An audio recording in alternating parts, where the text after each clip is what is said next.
On today's show, episode 8 of the Real Recovery podcast, we journey with Don, whose life shifted from battling addiction to celebrating over 45 years of sobriety. His story is a powerful showcase of resilience and hope, illuminating the path from darkness to redemption. Don's experiences offer invaluable insights into the transformative power of recovery and the enduring strength of the human spirit. Tune in for an inspiring episode that promises to touch hearts and ignite a spark of hope in everyone facing their battles.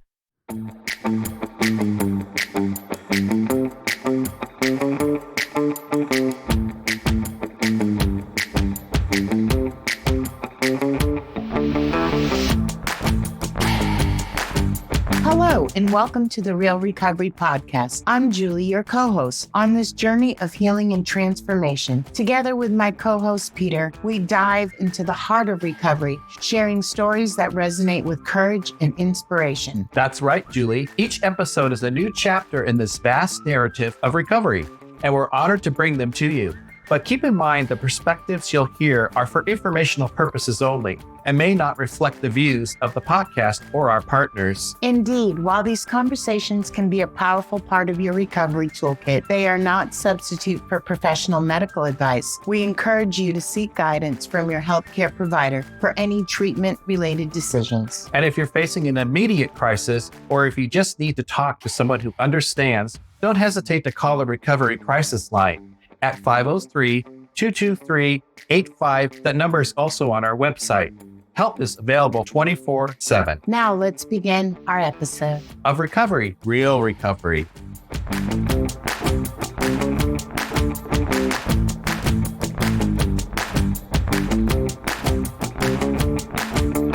We're rolling. You're on. So we're just talking. We're just sitting here. People are going to join us on the Real Recovery Podcast. Mid-conversation. I'm here with Julie. My name's Peter, and we're here with Don. He's going to talk to us. Tell us a little bit about his. You've heard us go on and on about Don. You've listened to previous episodes. Don is my sponsor, and Don is getting ready to celebrate 45 years on April 4th. Yeah, that is amazing. What year did you get sober? 1970. But how old were you? 30. Wow, almost your whole life. Yeah. I've spent almost all of them. He gets a little emotional, which is a good thing. That's where I get it from. I've spent almost all of my life in recovery. And it has been my life, not only the recovery part, but working, because I worked so many years in the field. I know what you did, but will you tell our audience what you did? I was a flight attendant for 10 and a half years. And I retired, but before I retired and when I got sober, the Association of Flight Attendants asked me if I would be a labor assistance, which labor assistance in those days was if you had a troubled flight attendant, you would go visit them and see how they were doing. Oh. And so it was really nice. And I was trained at the George Meany Institute in Washington, D.C. Oh, wow. So it was very nice. Yeah. So how I got sober, let's go to start there. Yeah, and how you grew up, because that was part of what I think got you using, right? I grew up in a family where my alcoholism was all over the place, but my father was alcoholic and my mother was mentally ill. My growing up years were really nuts. I went to 24 different schools by the time I graduated. Gee, how could you even get an education? Going 24. You get bits and pieces, and every school is at a different place. You're either behind or you're ahead. So that's what made it hard. And it was, my family was probably, they were just white trash. There is no other way to put my family but just being white trash. They did stupid, crazy things. We'd move in the middle of the night because we hadn't paid our bills. We wouldn't have gas. We wouldn't have water. I remember my mother screaming, "Fill the bathtub up." What that meant is they were going to turn our water off. Oh, wow. So I lived in a house like that, and Chaos. it was just total chaos. And when you live there and you grow up into it, you try to make it normal because this is always, so you assume that everybody else is like you until you get a little bit older. And then you start having friends and you go, oh my God, your dad's been at the same job all of these years. Oh my God, you've lived in that same house. You're still there. I can't hardly believe that. And the people that had never been to a different school, I'm going, oh, you didn't move like I did. So education, it was never, when you move that many times, you become invisible.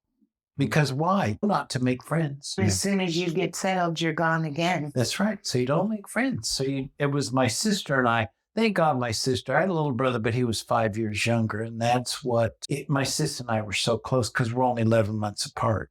So it's actually Thank her. God. Oh, yeah. Thank God we grew up together. Yeah. Yeah. I hated school. And I also have attention deficit and I'm dyslexic. So in those days, they knew nothing about that. They knew absolutely. Don he never pays attention. He's always staring out the window. And the other part of that staring out the window, I was so worried about what was going on at home that I didn't give a shit what was going on in that classroom. It was, well, is everything going to be there when I get home? So there was, where's my brother and my sister? When I was younger, I would be invited over to friend's house and I couldn't spend the night. I'd try, but I was so worried about what was going on at home, I couldn't stay. Mm-hmm. So there's childhood. Yeah. But in that childhood, I was so lucky to have wonderful friends, the friends that gave me the normalcy, the ones that loved me, the ones that sort of nurtured me a lot. And I had two families do that to me, one in LA and then two friends in Seattle. And they were just so good to me. If it wouldn't have been for them, and I also grew up in church, so if it wouldn't have been for my church people, that sort of stayed stable. And that's what I knew was church. Growing up in churches, that's all I knew. And you grew up down south, right? I grew up in Los Angeles until I was 15. Then my parents finally, dear God, got a divorce, which was way overdue as far as I was concerned. And matter of fact, I remember one conversation I had with my mother because I was my mother's keeper. Remember, she's mentally ill. So I told her finally one time, my father had came home. He'd been gone for God knows how long. Anyway, he came home and I went to school. I would come home and straighten up the house for Mom. I would go walk over and pick up Mom from work and I'd walk her back. I came home, my father's sitting in the recliner like he owned the place. And I thought, I hate you so bad. Mm-hmm. I hate you. And I told Mother, a few days later, I said, Mother, if you don't do something, I'm leaving. I cannot stay here anymore doing this with you. But finally, she did divorce him, which was a blessing. It was an absolute blessing. Of course, the man she married, I didn't trust because I didn't know if he was paying the bills. I didn't know what he was doing. So there was no trust with him, but he turned out to be a wonderful man for me, but it took years. She remarried. She finally remarried, met a great guy. And remember, my mother's mentally ill. He, whatever he did was wrong, but bless his heart, he just loved her. And that's when life really started to do some changes. And I was in the Vietnam War time. I was draftable then in that period. And I thought I was living in Seattle. My folks moved to San Mateo, California, which is Bay Area. And I thought I better go move with them because at least I can stay with them until the draft. Right. I finally became 4F. That's how I ended it up because I've always had high blood pressure and they wouldn't take me. Oh, so is that what you said, 4F? 4F. And so I finally got that. So I knew I wasn't going any place. But I stayed at home for a number of years with my folks. I didn't leave until I was 23 years old. And then when I finally got the guts to go, okay, my life really needs to change, is I moved back to Seattle. Seattle was a place I always dearly loved Seattle. But let me go back a little bit here. My stepdad worked for the airlines. So I had passes for years, which means you travel for free on a space available. So I would almost go up to Seattle every weekend unless I got bumped off the flight. So I did that for a long time. So living in San Mateo wasn't where I wanted to be. I finally moved to Seattle. Once I moved to Seattle, my life just changed. I realized that I was gay and I had to do something. I had to accept myself or do something to myself because I just couldn't do this, live the lie anymore. Right. Yeah. I came out in Seattle. And this in a year time frame, this was when it wasn't really not, could not be open, right? It was just becoming better because of Stonewall. I always have to remember talk about Stonewall. The younger people don't realize how important Stonewall was. It changed everything and it was like overnight. So I was just after Stonewall. They weren't bothering the bars anymore. And in Seattle, I guess it used to be absolutely horrible because we couldn't even dance together. If they came in, they had a light that would flicker on and off and you had to stop dancing. Those were the days. Like the raids. Yeah, they raid the bars. They raided the bars. Yeah, they would raid I them. have never heard of such a thing. No. Mhm. And so I came out and I started living that part of my life. However, the problem is that's when I started drinking. Now I'm 23, 24. And remember, I grew up in a very religious time in my life. And going and being gay was so horrible to the church. I had to leave the church because I no longer was welcome. I knew if they found out, I couldn't be there. And this is what got you through all those years. And here you have to leave it. It was, you don't know. I have to leave because just who I slept with, it was tragic for me, tragic. So I would go into this bar in Seattle. I can't remember the name of it, but it was a tavern in those days. It was a tavern. And the bartender took a liking to me. And he would always let me know if the people that were trying to cruise me or something were decent. So he protected me. But that's when I found out liquor. When I found out, because I used to go in there and I would tremble and I would become so frightened of this because I knew my religion was going with me too. Mm-hmm. The alcohol stopped the trembling. So that was like... Was your courage? It's my courage. But then then what happened was, and my first really good job was at Greyhound. I drove for Greyhound. And I only got to drive the summer with them, but oh my God, they paid in those days like crazy. It was like unbelievable the money I was making. I thought, dear God, I don't like this, but it's all right. Yeah. But Greyhound only hired me for the summer. So I thought I was based out of Portland then and with Greyhound. And I said, I'm going to go down to my folks and I will stay with them until I find out what I'm going to do. So I went down and my stepdad said, Don, why don't you apply and be a flight attendant? And of course, I don't have a whole lot of self-esteem and I've never been as good as. So when he said it to me, I went, no, that's never going to happen to me. There is no way. I'm not good looking enough. I'm not all these things enough. But just to get him off my back, really, is I went down and applied. And when they gave me the job, I was stunned excited. You got to remember, I was used to the airlines. I always wanted to be a flight attendant because when I first started flying, there were no males. When I got hired, there were very few male flight attendants. So I broke a little ground there. Yeah. I can see you as a flight attendant big time. And Don's fabricating a little bit. He was quite a stud in his younger years. You might not have thought so, but I've seen the pictures. Most of us did not think we were what we were. Yeah. Then I went through training, and at the end of my training, My parents said, "What do you want?" And I said, "Would you pay my bar bill off?" Now, that should have been a sign, because the day I graduated, I was so hungover. We'd all just drank like crazy the night before. So we were all hungover and both graduated. I started flying and I loved it. It was a different time. It was when we still cared about our passengers. We would tell you, we want you to have a good time.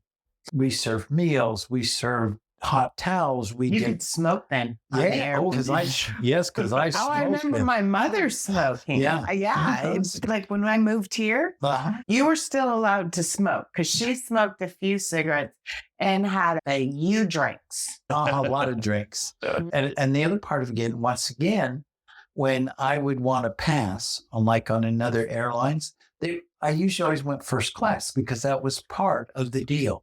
Is if we have seats for you, we're going to put you up front. And you get really used to that real easy. Yeah. And one drink in the air is not like a drink on the ground. It can be usually 2 to 1. And Really? I have been so drunk on airplanes in my day because being other flight attendants, they know what you do. So they would feed you liquor of the whole trip. Yeah, I've been poured off a few airplanes. A quick story. A bunch of us went to New Orleans. We flew down on good old Braniff when it was still in service. And we flew down on Braniff. We came home on Braniff, but it was New Orleans to Dallas to Seattle. Okay, I looked at those two of that were flying with me and I said, "You two look so drunk. They'll never let us on in your condition." So I got us on the airplane. I passed out cold. Oh, wow. I woke up and I said, "Where are we?" Oh, no. It was unbelievable. You get the signs that say there could be something wrong here.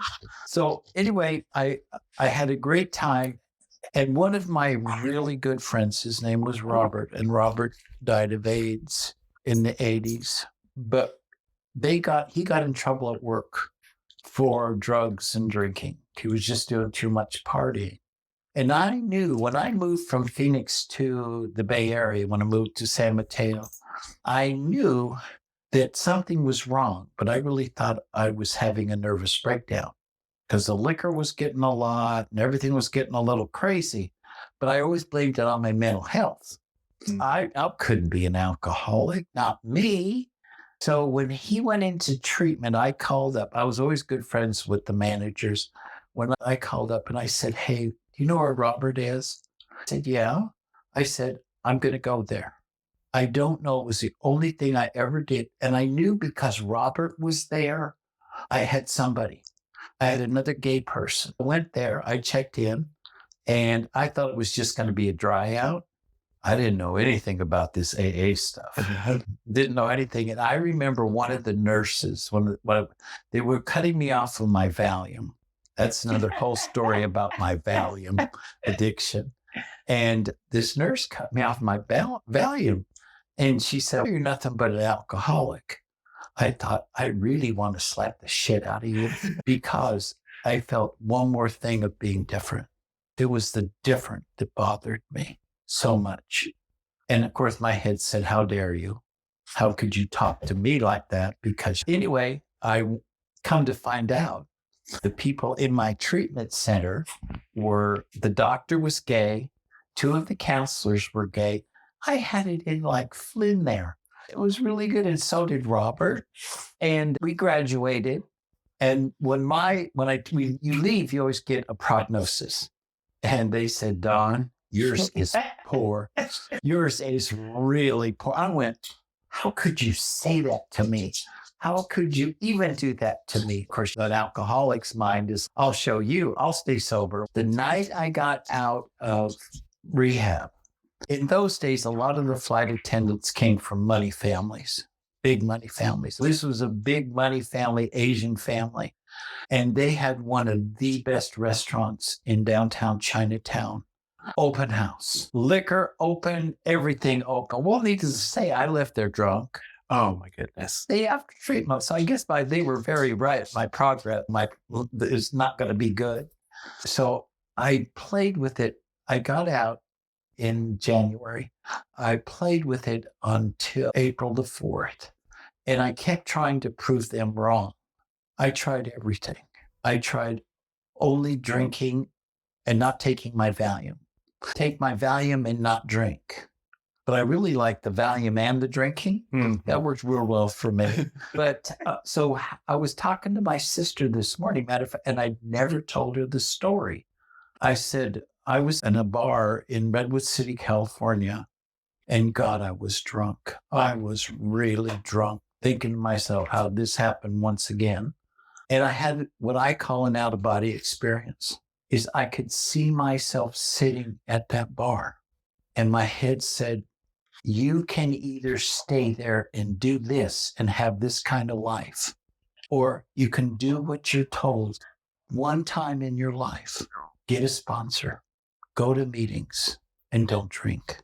I said, it's better than dying here at this bar. And if I would had lost my job, I would have been so crushed. Because then I still love flying. I enjoyed it so much. And that would have been the end of me. I think that would have been I would have just been ruined because I'd never get another one. Anyway, so I started straightening up my life then.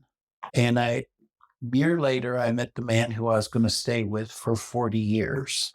And A year after you got sober?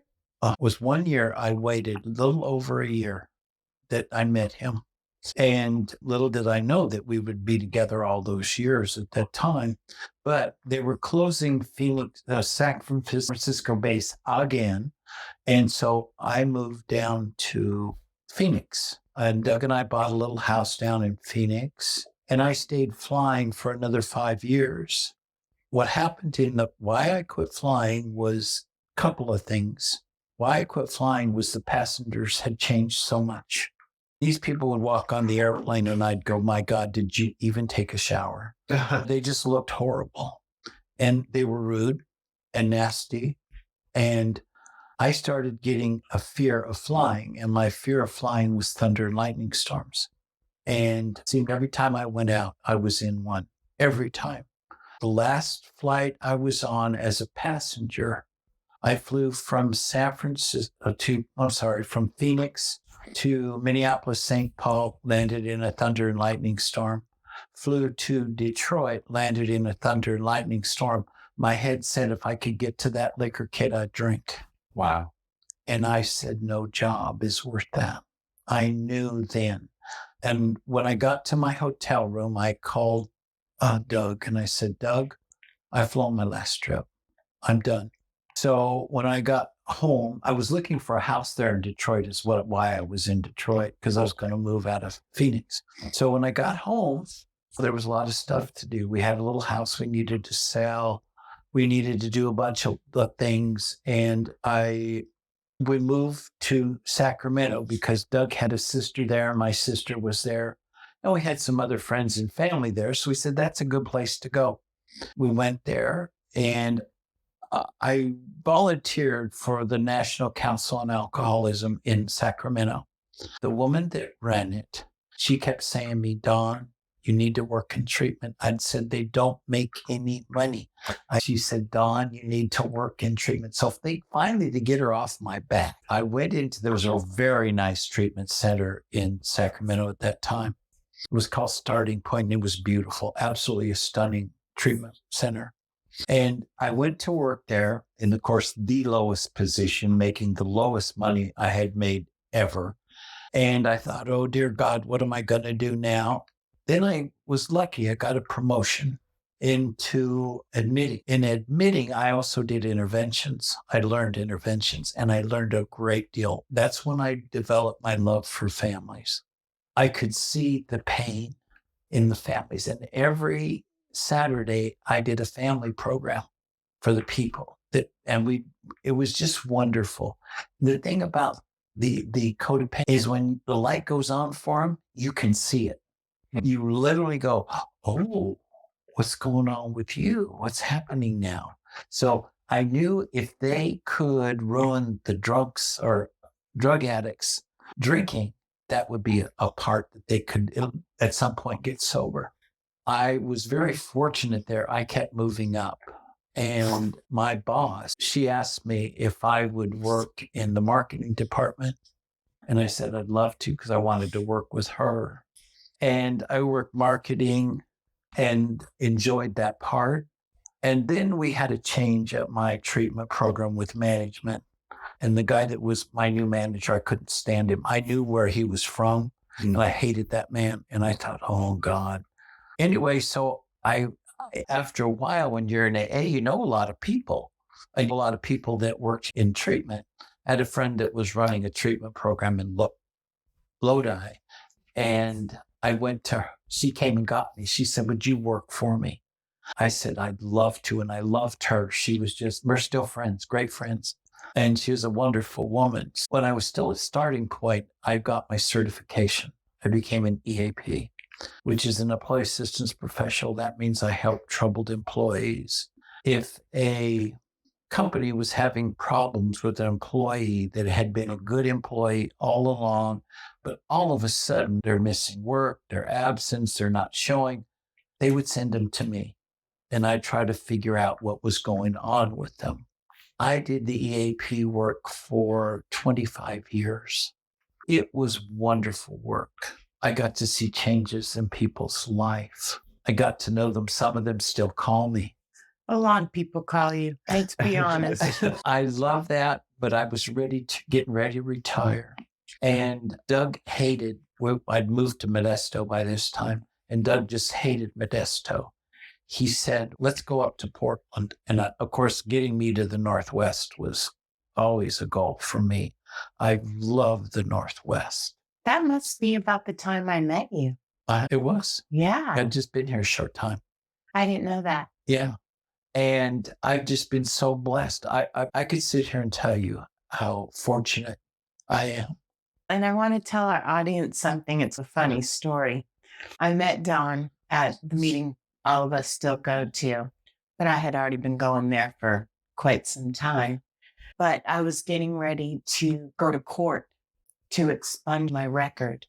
And my lawyer said, get 2 witnesses from AA, 1 from work and 1 from your personal. Don and my sponsor got along quite well. And so I asked Don to go to court with me. So Don, my sponsor, Shauna, and Michael Lett from work went with me to go to court. And I spent a fortune of the lawyer interviewing Don, interviewing all of them. And when we went to court, I'm sitting with the lawyer, and the judge says, I don't need to speak to your witnesses. And I'm like, fear instantly. I'm like, do you know how much money I spent? I'm just thinking in my head. My lawyer winks at me and says, it'll be okay.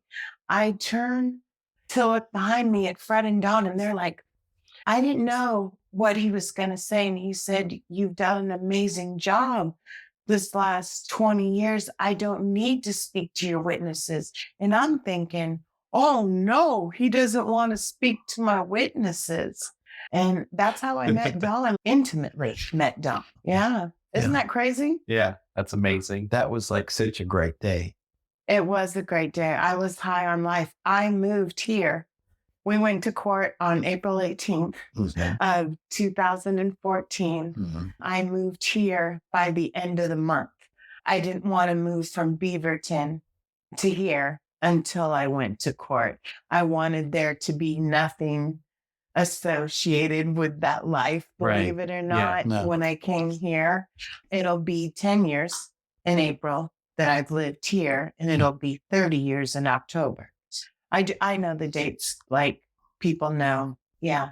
Don was saying something about, I forget what we were talking about the other day. And he said, yeah, your prison ID number or something. And I was 813691. And I was like, I know it like my social security number. Even though people don't see that, you don't forget it. I think that AA for me, I have had such a wonderful life. If people, newcomers, could just sit for a minute, be still for a minute, because newcomers walk in the door and they want 2 years. Mm-hmm. Isn't how it works. A pill. Take a pill. Take a pill. Sober. You're no. But if they could hang on long enough And yeah, they're probably going to relapse and they're going to do these things. Did you ever relapse? Oh my God. Yeah. But not in AA. Uh-huh. You did. Wow. Wow. Yes. When I first got out of treatment, I couldn't stay sober. But you were going to AA at that time? Oh, yes. Oh. I had been to so many meetings drunk. It's not nice. I've had people say, you just sit there and keep your mouth shut. Oh my. I didn't know that. That's a fun fact. No, because I thought, what am I going to do now? And little did I ever know what a world this would bring to me. And what friends? I've got wonderful friends. Even when I lost Doug, I have to tell you, I'm going to go a little bit into this, a little bit, not much. But when Doug passed away it'll be 4 years ago in May. And when he passed away, he really got sick. And when we took him to the hospital and they finally diagnosed him that he had cancer. And I went, okay. Took him home and they said, you got 6 months. I only got 2. And we never talked about money. I knew we had some money, but I didn't know how much or anything like that because I never wanted to mess with the money. Mm-hmm. But when he died, it was the fear of, oh my God, now what do I do? And I went to bed that night. It was really funny. The night he died, I went to bed and I thought, okay, now Doug died. You didn't. You have to get a life. And that's how my new life is now. 4 years ago, I was so terrified. And now I've got this great life again. But it's always about, I have a disease. A symptom of my disease is living. I'm sorry. I have a disease. It's called living. A symptom of my disease is my alcoholism. Because I have to do life without anything. And the things that scare you. But I know today, even when Doug died and I went through some stuff, I went, why would I drink now? What good would it do? And I always think if people would think through before they relapse. It doesn't make anything better. No. Right. I do. What I was taught was playing the tape forward. So you sit there and you think, okay, sure, you can have a drink, but let's play that tape forward. Mm-hmm. What's going to happen? Yeah. And it sounds like you do a similar Yeah, thing. I do that with lots of things. I play the tape backwards. Where do you never want to be again? And when Don and I hooked up again, so my first sponsor, I had him for 23 years, had died. And Doug had died. And Izzy was like, you should get so-and-so for your sponsor. And I was like, oh, no. And then he was like, you should get so-and-so for your sponsor. And I was like, oh, no. And I'm not going to be your sponsor. You have until your birthday to get a sponsor. And I said, I'll get my own sponsor. And Don started going to meetings again in person because we're coming out of COVID now. And I saw Don at a meeting and then we started talking and I said, I think I'll just be as good for Don as Don will be for me. My sponsor had just died and Doug had died 6 months before. And I was like, I trust him. He already went to court with me. What has he got to prove to me? Right. And little did I know, and I'm going to get emotional now because I take after Don, that I was going to have the worst year of my life and that he didn't know what he was fucking in for. Seriously, MRIs, puking in the MRI tube. I remember to this day when we went to the open MRI and you had to rub my foot and they gave me Xanax. And then literally he came here and sat here 3 nights in a row and my eardrum has just exploded. I'm working 65, 70 hours a week. About after Doug died, the good thing was Don, like you and your story with Don wasn't as comfortable with our group. And luckily it was in between Sprint. I had lost my 19-year job, not because anything I did, because they closed with the T-Mobile merger, my sponsor, and it's COVID. It was a very bleak time. Anyway, so we got to hang out and go to lunch and go to meetings. Took him to Robbins to play bingo. We got really good to go.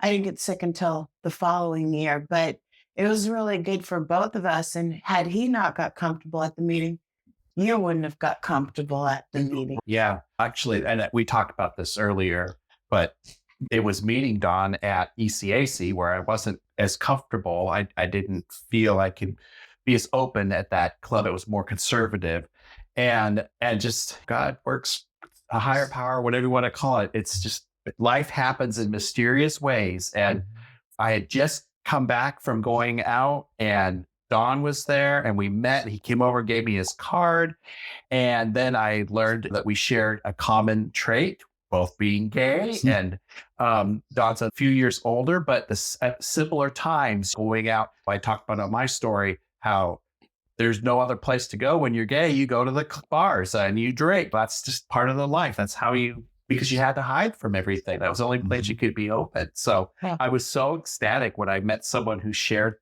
that we could have this common dialogue.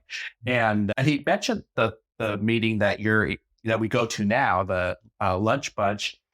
But for whatever reason, we still put it off. We didn't, maybe it's too far to drive. I don't know what, we didn't go out there, but we tried to start a meeting in Gresham at the East County Alano Club and thought there's enough people out there. Maybe we can get things going. And it didn't happen. It wasn't accepted. Yeah. So we just took a chance. And I think you said, "Oh, do you want to go? Let's go next Friday," or whatever day it was. And we did. And I fell in love. I was like, these are my people. And so we started going there. I have to tell you, from a person not wanting to go to that meeting, and I didn't go there for years. I know. When I went back, there's something now. I don't know if it's me that's changed, probably. It is. But the group's also changed. And I fell in love with it. I'm absolutely in love with our group now. It is. I've chaired a lot of meetings. People fall in love with me instantly, seriously. And then they ask me to chair a meeting, but I never feel comfortable as I do. I've chaired at True Colors, the Alarm Club, and I don't. I've chaired at Patty's meeting. I've chaired in Alabama. Okay. But I'm just saying, I never feel when we go into our group, we get in trouble for talking because we're giggling. And it's crazy. I think it's because it's the first group I trusted at. I never trusted anybody, especially a man, until I went to that group. And I know your sponsor, my old sponsor, wasn't my dad or my therapist or any of those things that they're not supposed to be, but Don is. My dad died at 15. I only really remember seeing him 5 times. Yeah. And literally at Peter's house this year is the first and the best Father's Day I've ever had in my whole life. Father's Day. And Don doesn't even have any children. And somehow he got stuck with me and Peter. And it's just, when they say God works in mysterious ways, Lord have mercy. Yeah. And by God, it's whatever you feel is your higher power. I know that for me was a real sticking point, and we've talked about that for a lot of people on our show before. But life works in mysterious ways and has brought us together. And if you had told me 45 years ago that I was going to end up in Portland, Oregon, and this was going to be my new life, I would have said, first of all, I'm never going to quit flying. And it's not going to be this isn't where I'm going to end up. I think that's the thing about people too, is like when they get sober, just sit still, hang on, and live life. But living the life is the hardest part. Right. Like dealing with feelings, like you always say, it's hard. So being in relationships, dear God, I don't know how to do them. I'm not good at them. Yeah. Relationships are just things that happen in life. That you lose people, you lose good friends. And that's all the things that I can do, but do it sober. Yeah. Those are the blessings. And I think talking about the meeting, being so comfortable, I think that's a key thing to pick up on. If you're not happy where you're going, or you don't feel comfortable in the group that you're in, go to a different one. Yeah. Absolutely. Because it took me, and I don't know that I wouldn't be going in and out again still if I stayed at ECAC, but I feel like I found a group where I can be open and honest and comfortable with myself, because I see myself and others in the group. Because part of why I drank was because I was different, and I tried to quell, just like you alluded to. You had said it was deal with this or end it. Being gay, talking about being gay, and we turned to escapes and alcohol, drugs, food, whatever the escape is for you, grow and manifest and tear your life believe apart. it or not, in our group, and I know this wasn't your intention 4 years ago, but I see what you've done with Keiichi and getting him a sponsor in the chiropractic world. I've seen you embrace my sponsee. She calls you grandpa mom and whatnot. And I see us have a different family, a family of choice. And for me being an only child, my family's far away. Like it's everything to me. I feel so comfortable there. It's such an open meeting. And I always think if you touch one life, Yeah, that's my goal too. Touch one person. That's the whole reason we did this podcast. that's your job. We want It is- somebody in a car, right? That might be think of sticking a needle in their arm or ending their life to hopefully Google some recovery or Right. go to a recovery podcast, hear any one of our stories, and hopefully it'll motivate them to get to a meeting, get to treatment, get to a program, change their life, hopefully. Yeah. And if you meant to touch one person, you've already touched Peter, you've already touched me, and I can think of quite a few others. Yeah, but that's what it's about. Yeah. It's about you touching other people's lives. And guys, one more time, it's been a journey and I wouldn't trade it. Well, you were the person we wanted on our podcast the most. We talk about you a lot in like the first 3 episodes, in Peter's story, in my story, in the introduction. We talk about you a lot. And next week, we're going to have Tony. So I'm excited for that. Yeah. And Tony is of the straight kind. So he just shows you, and Tony goes to our meeting. Oh, the disease is non-discriminatory. It'll affect anybody. It doesn't matter who you Anyways. are, what sex, what disposition. Financial status. Yeah. You can be poor, you can be rich. It doesn't matter. And it's not just alcohol per se. It's any kind of addiction. I have a good friend who I hope will be on the show too, and their addiction is food. They use food as a means to cope, or were using food as a means to cope, and they've been able to recover, be in recovery from that. And it's And some then people there's like cross addiction. You stop using this, and some people turn to gambling.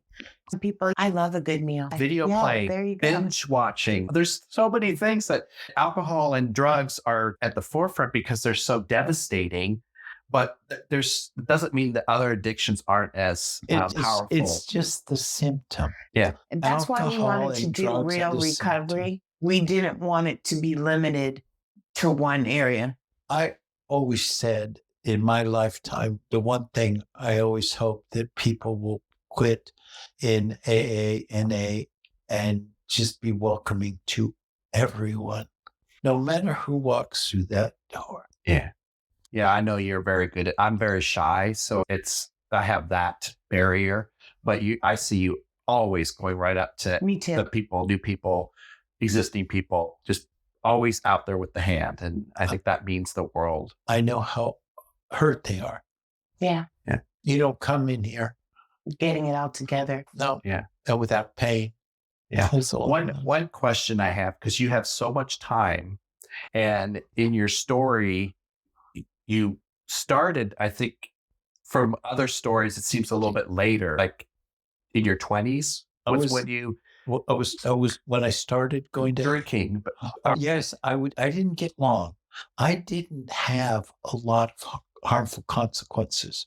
Somebody told me a long time ago, you can get off that elevator any place you want. Because I used to hate it when I first started going to AA. Because you went to treatment, you were called a silk sheet drunk. I've never That's heard of that. because You have that. you went to rehab. Oh, okay. So since I went to treatment 7 times, do I have the best silk sheets there ever? Yes. And they would be AA's changed, and I'm so happy. But when AA or NA can just deal with isms, no matter what the ism is, because I've got a list of them. I'm alcoholic. Food's one of my favorite things. And Financial insecurity. Oh, my- I got that one too. you know, and I have to tell you this. He's grown so much in this area, though. But I have to tell you, financial insecurity is still, for me, because of the way I was raised. We were so poor. And I said, I would never be like that. Absolutely never be that poor again. And God never saw me do that. My big problem with Dawn is I get in the way between me and God. And for those of you who struggle with the God term, it can be a group of drunks. Yeah. Can be good, orderly direction until you get comfortable with your higher power. I use the word God so people will understand what I'm talking about. It's just the spirit. It's whatever if a bush out there will keep you sober, dear God, that's a wonderful bush. And that's a higher power. Peter and I talked about it. For me, it's been 3 different things in my sobriety. First, the parole officer, then the group of drunks, and then somewhere I gained a spiritual connection. It took about till the 10th year. I'm a slow learner.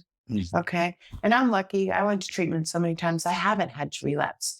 But So a lot of people have been in the program for as long as you've been sober, but they've been in and out. What do you do for yourself that has kept you in the program all those times? When you get tempted or life is so horrible that I would be like, I'm getting that model. I'm escaping out of here. What's your wisdom, if you will, or what do you do for yourself that others might be able to? I'm blessed with Listen. so many good friends. I'm blessed with that. And why, if alcohol could solve one issue, it doesn't. You're a fool. You're chasing what you were chasing before. No, it won't solve a thing for me. It won't make anything better. It will absolutely, I cannot imagine drinking now, that it would turn my life so upside down. amen. Yeah. And again, I've had such a wonderful journey. When things have seemed the darkest, there's always been something. If I will just sit and be still a little bit, it'll be okay. I like that. I Words to live by. I want to thank you for taking part of your busy, chilly day Yes. You're to retired come over day. here. And I know you don't like speaking in front of the group as much. You're more of a supporter than Yes, I don't like speaking. It's not my thing. And as some of you can already tell, I'm very sensitive. Yeah. That's why I like you. I get it from you. Don is not my real dad, but I swear to God, we're cut from the same DNA. I'm dead serious. How he likes things is how I like things. What he thinks look good, I think look good, minus the red couch. Can't be perfect. So much. Thank you. Made this very easy for me. Thank you. Yeah, that's another idea of this podcast is we're just sitting around chit-chatting. So there's no pressure. Again, when I get up in front of a room, I lose sleep for a week if I know I have to chair in front of a group. But to sit down and just chit-chat, heck, I can. Thank you. You made it easy, both of you. Oh, thank you for being here again. I've said it a And few I times. love you both. Oh, Love I you love right you to back. the moon and back. Exactly. Okay. Thank you for coming on the podcast. And thank you for tuning in to Real Recovery. RealRecoveryPodcast.com. Visit it, like us, follow us, share us. We'd love to hit as many people as we can. We want to We're have. brand new. So that is our goal. Yep.